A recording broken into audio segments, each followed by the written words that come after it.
Has a gut feeling ever saved your life?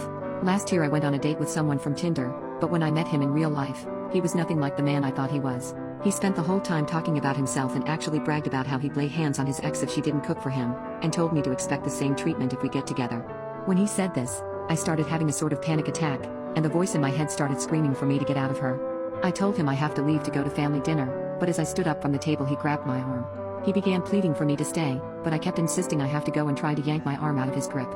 He had this manic look on him, and after what looked like some thinking he eventually let go. I went outside and got in my car, but as I was reversing out of there, I noticed him getting in his car. He began following. I panicked and called my mom, who told me to go over to her place and that she's calling the cops. Luckily my mother lives in a gated community where a guard is at the booth, so I was able to get in, but the man following me was not. Once the cops got there, I gave them information about this guy, and it turns out he was on the run for unaliving his ex-girlfriend. He was stupid enough to tell me his real name when we met in person, and it was